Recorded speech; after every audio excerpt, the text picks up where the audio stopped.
love and the fellowship, which we carry our respect, and she's come to share her experience with and hope with us tonight, and that'll be Lisa G.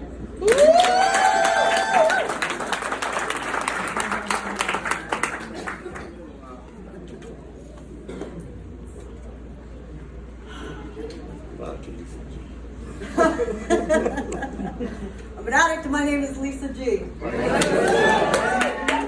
I'd like to thank God for Narcotics Anonymous.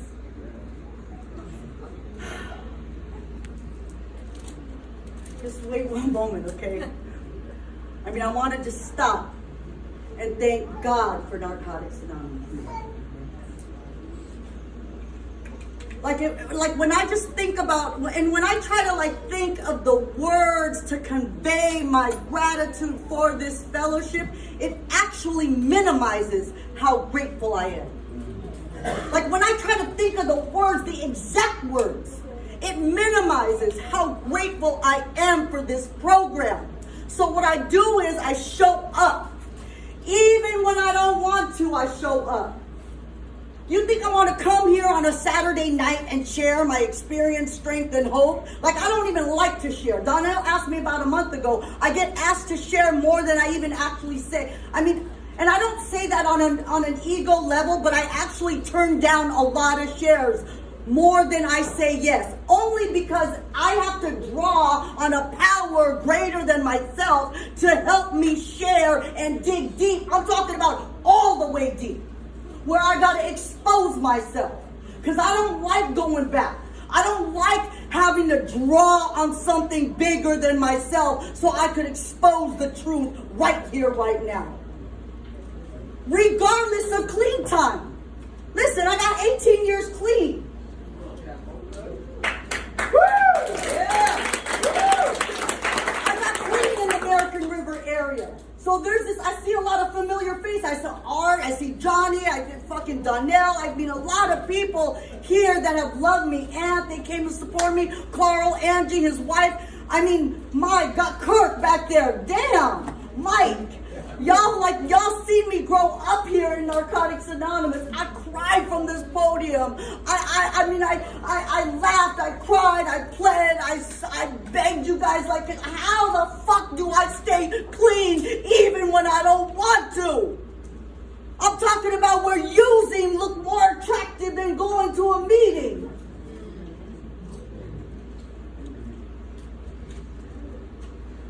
Lots of times. You talk about the road gets narrow. So when people come here with 1 day clean, there is something about being here with 1 day clean.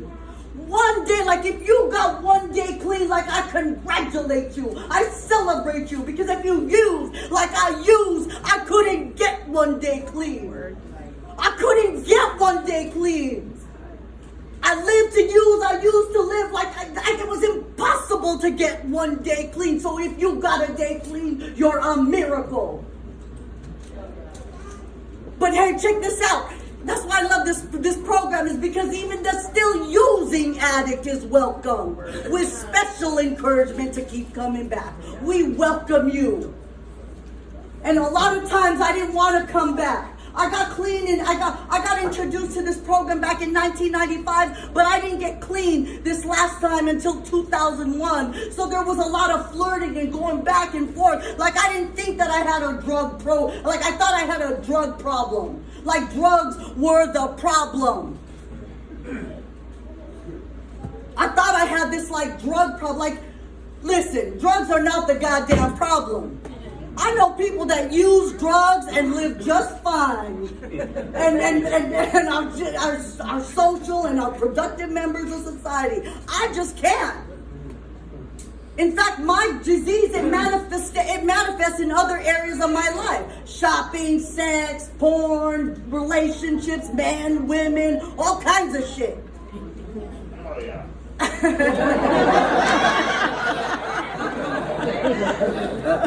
Social media, you know what I'm saying? This whole time, I thought my whole life that it was just, it was just bad luck. I was at the wrong place at the wrong time. I had the wrong look. I had to what was it about me that there was something gnawing inside of my stomach, inside of my gut? Like, why did I feel this brokenness? Like, where was it coming from? I didn't have a mama that said, you know what, honey, go on the inside for the solution. Like, do an inventory. I didn't have a mom who did that.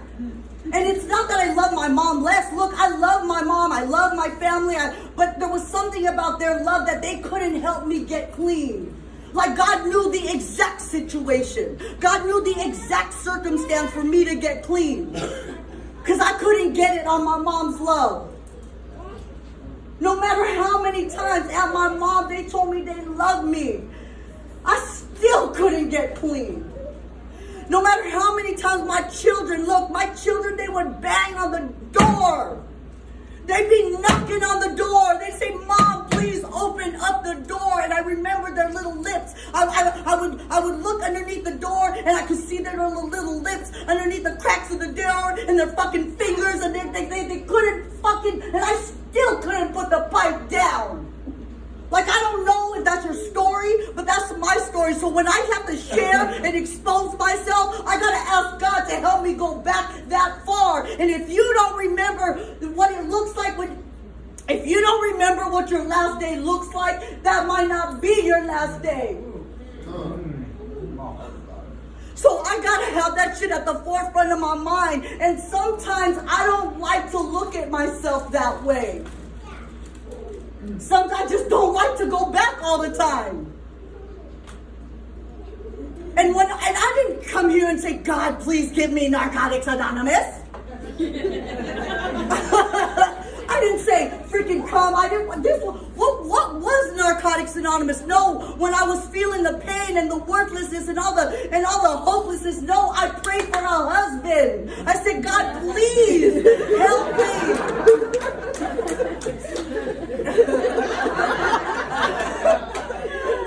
And what happened? That helped God. God put a husband in my life. In fact, we got married, we had 2 kids, we had 2 beautiful kids. I'm from the Bay, so we moved from San Francisco to Sacramento, had the house, the dog, the fucking dogs and all kinds of shit. But 2 addicts that don't know they're addicts could be very toxic to one another. Like, I love this cat, like, for better, for worse, through thick, through thin, till death do us part. Like, I love this, like, I loved him hard kind of love. And I would not leave this cat no matter what. I didn't give a fuck. Like, no matter what. And he would put hands on me. We'd put hands on each other. And I would have this mother-in-law that would say, honey, what did you say? What exactly did you do? When I would come to her with a black eye, a broken nose, and this is like, but there was just something that I could not leave this cat until one day. And towards the end of my using, I was living in a car. I was living in a car, and we were homeless. And at this time, Child Protective Services, this agency had taken my children. And thank God for this agency, because my children were not safe with me. You understand? And so April 3rd, 2001,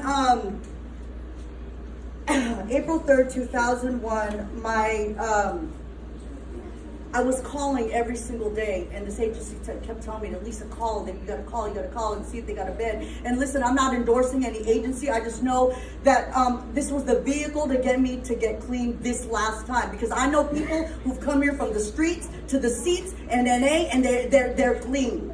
Okay, but this last time I was calling this agency, and they were telling me, to come, and so every day, back then I didn't have a cell phone back then. So I was on Auburn and Watt, and I was at the payphone with my 3 little quarters, and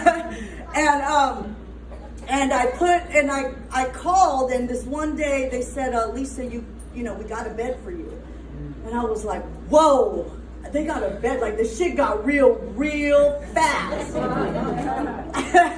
And I was like, oh my God, I can't get clean. Like tomorrow is my son's birthday. They were like, we don't give a fuck if it's you. Listen, if I cuss, I'm sorry, I just use it for emphasis. No disrespect. All right.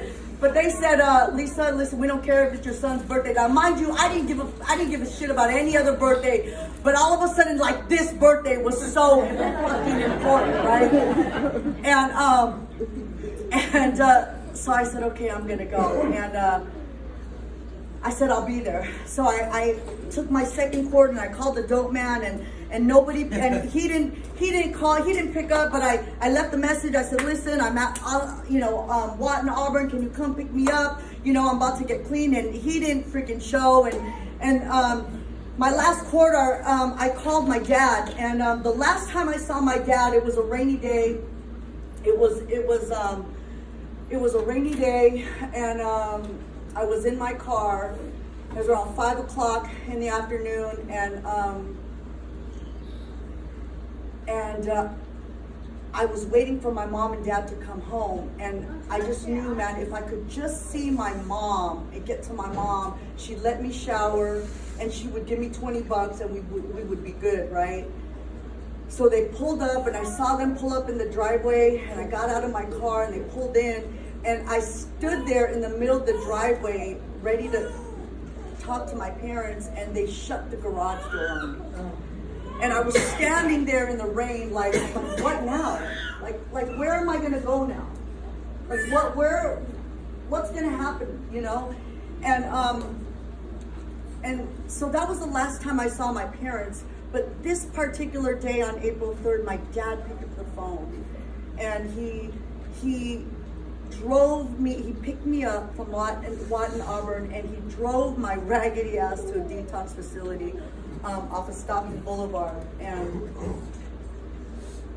so April 4th, 2001 is my clean time. It's my clean day. I got here the day before I died. Like it was right on time. I didn't know that the greatest gift that I could ever give my children, was the gift of recovery. I didn't even want recovery. I didn't know what good, quality, clean recovery was when I got here. When I got here, I sat here in these meetings. Y'all talk fucking weird. Y'all said shit like words like anonymity, resentment. Like, who the fuck says resentment? Like, in the streets, we don't talk like that. Like, bitch, I got a resentment? No, bitch, I'm pissed. Right, Ann? And we don't talk like, bitch, I got a resentment. No, bitch. Y'all talk words like anonymity, integrity, like y'all talk weird. It was uncomfortable to be clean. Like I looked around, I was like, oh, I don't even hang out with these people. But I came here and I sat down and I sat in the front. I didn't know what sponsorship was, and y'all was planting little seeds in me. They said, get a sponsor, work the steps, get a home group, get a God, and act as if. And I taught this program long before I actually lived it. And I came in here, and I didn't. My husband didn't get clean, and I was new to recovery, and I had all these feelings. I couldn't identify the feelings. It was like, ow, was the feeling. I never was alone. So I came into the rooms of Narcotics Anonymous in this group, in these meetings, and I came here searching for a date. I sure did. They said, oh, Lisa, you need to, these old timers were telling me, oh, Lisa, you need to give yourself 1 year. And I was thinking to myself, I gotta wait 365 days to meet the man of my dreams, the woman of my dreams, and live happily ever after. Like, and typically people who say stay out of relationships are people that are in relationships. So when people come at you with that shit, you ask them, is that because that's your experience? So when I came in here, and if you were sleeved down with tattoos, if you had a couple felonies, if the whites of your shoes were white, then that's the one I wanted. Everybody who knows my story knows about white shoes. Carl came, he said, look, I got my white shoes on. And as quickly as I got in that relationship, it quickly ended, because how could I give somebody love, understanding, tolerance, patience if I couldn't even give it to my damn self? I was so damn needy. I wanted you to call me at 1 o'clock, 2 o'clock, 3 o'clock, 4 o'clock, 5 o'clock, 6 o'clock, 7 o'clock, 8 o'clock, 9 o'clock, and 10 o'clock. And at 11 o'clock, if you didn't call, are you fucking around? And I was quite, I go from one person to the next without skipping the beat. It's like that fast. It's like damn near shaking hands. It's like hello, hello, hello, hello. Like that quick, Donnell. But listen, check this out. I got molested look, I lost my virginity at the age of 12 years old. I was sent to Aiken, South Carolina at 13 years old. At 14 years old, I freaking was sent to the Philippines. At 15 years old, I had sex with my dad's brother. At 19 years old, I met my husband. At 21, I had my kid. At 23, I had my other child. At 24, I had an abortion. At 25, I had an abortion. At 26, I had an abortion. At 27, I had an abortion. At 28, I had an abortion. And at 29, I got clean.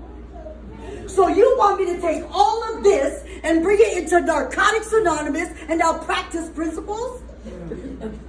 Just like that? You want me to take all of this brokenness and bring it into Narcotics Anonymous, and I'm supposed to be principled. So when people are coming up here and they're not acting all principled, have some compassion. Because we all get a turn up in here.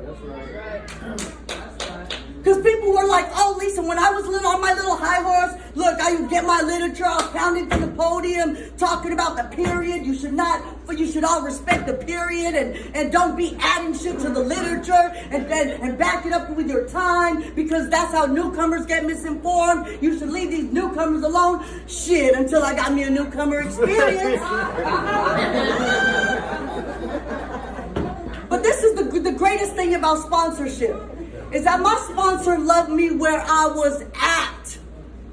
She said, you want to get in a relationship? I want you to write down all kinds of I want you to write down what kind of person you want in your life. And I said, okay, I wanted a person that was honest, open, fine. He had to have white shoes. But look, I didn't even have white shoes, right? Anyway, so I had this whole list, right? And the next day she said, okay. I said, here you go, Spons. So she said, all right. Well, now pulling from that list, what qualities do you have? I told you I didn't even have damn white shoes. But I wanted this, I had this idea of what this person could be. But my sponsor, G, just said, keep coming back. I'm going to love you exactly where you're at. Because I wanted not Mr. Right, I wanted Mr. Right now. Like, he had to be right fucking now, because I could not be by myself. I'm talking about being with somebody to the point where the pain is so deep that you go to sleep with the pain, you wake up with the pain, like the pain follows you from every room in the house, every song on the radio reminds you of him or her. I'm talking about that pain. I'm talking about at midnight when your sponsor don't pick up the phone. I'm talking about the pain that puts you in fetal position to the point where it's like, ow! And I found that in another human being. And she didn't take that away from me. She didn't rob me from my experience. You know what my sponsor said? She told me, Lisa, do you believe in God? And I said, yes, Spons. She said, okay. God does not put the wrong person in your life. God continues to put the right person in your life to reveal to you your brokenness that's already inside you anyway. Y'all missed that one, huh? I'm talking about it's like being with somebody, it's like being in the same relationship for years, just with a different person. It's the same shit, different day, different dude. But what is it that God was revealing to me? Because I could get it twisted that God is revealing to me other people's defects of character. But for real, if we write down our defects of character on a piece of paper right now, all of us, alphabetize it in order, pass it around, you could not tell who was who. So don't judge me for where I'm at. Don't judge the newcomer if they're out with this person, or that person, or if the old timer who's sleeping with that person. Or listen, I'm for the underdog up in this bitch. And we classify you, we give you guys, you men, we give you all a bad rap up in here. Because we classify y'all as predators. We do. But if you look at the dictionary, a predator is one who victimizes or destroys for personal gain. And if you've done an inventory, that just might fit. So I came up here and I prayed on people. I prayed on people. I come and I set the trap. Y'all know what the trap is, right?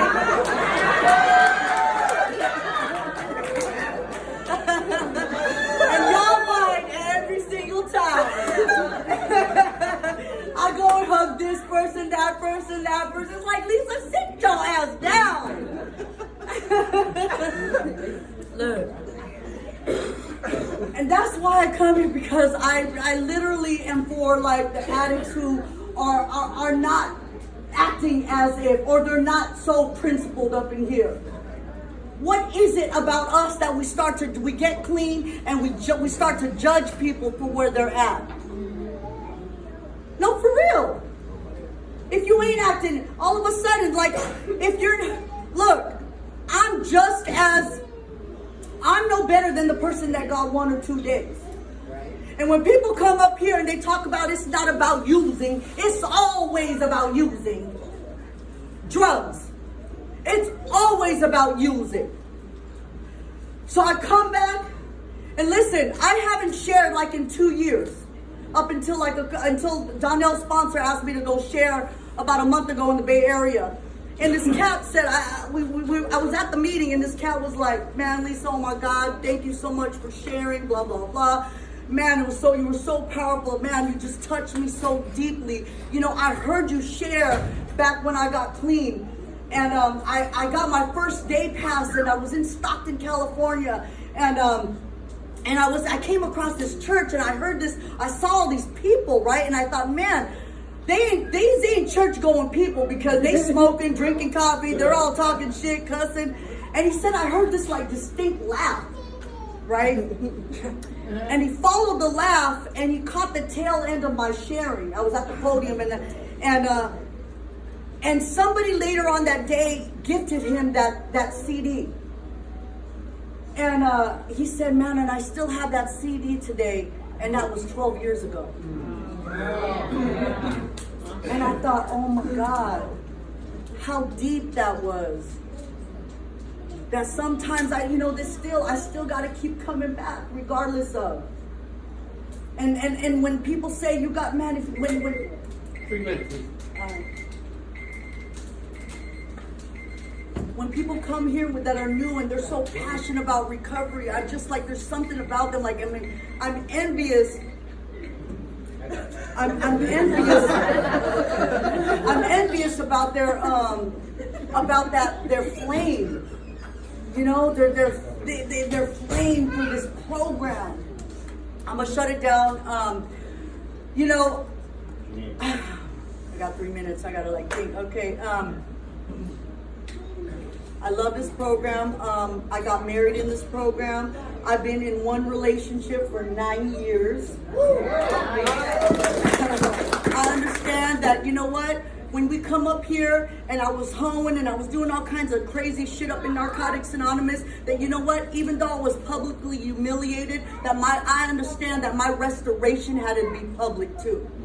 People need to see me go through that. So when you're going through something, sometimes it's hard to come up here and to share like what's going on in the here and now. Like, we don't want to talk about like our sneaky shit, our lies. You know, when people say, "Oh, Lisa, how you doing?" I'm good. "Oh, Lisa, how you? I'm good." Like, no, Lisa, how you? I'm good. No, I'm good. Nothing's wrong. Life is great. That's a shit's a bold-faced lie. Like, shit ain't always that good. Come on now. Shit ain't always that good. But I keep coming back regardless of. I still got a day clean. Maybe I don't act all principled. Maybe sometimes I dress on my outsides hoping my insides are going to catch up. Sometimes I do that. I'm gonna share the story. I'm gonna shut it down. I have a good life today. I do have a good life. When I was new, I had this budget, right, of $100. And I was going to this market, and I had my two kids with me, and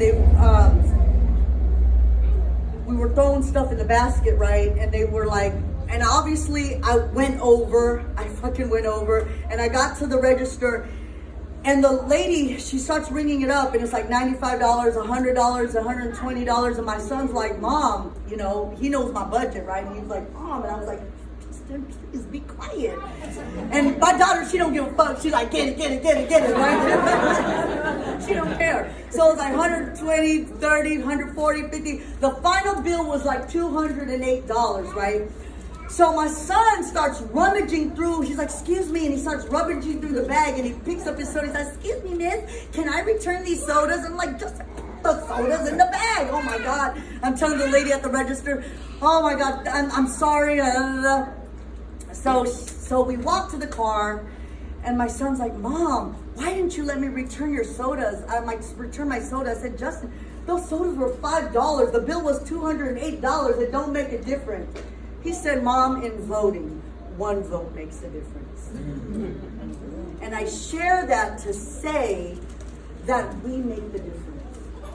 Like maybe your call might make the difference. Like maybe your hug might make the difference. Like maybe this meeting might make the difference. Like we make the difference, because sometimes our disease minimizes our service in Narcotics Anonymous. So if you are of service, if you can just reach out, and that selfless service, that I commend you, that we make the difference. If you were to put a cost on a sack of hope, how much would that be? Or what about a bag of serenity? How much would that be? You couldn't put a price on it because it's priceless. I would rather be in a meeting of Narcotics Anonymous thinking about using than be using and be dreaming how to get clean. Thank you for letting me share.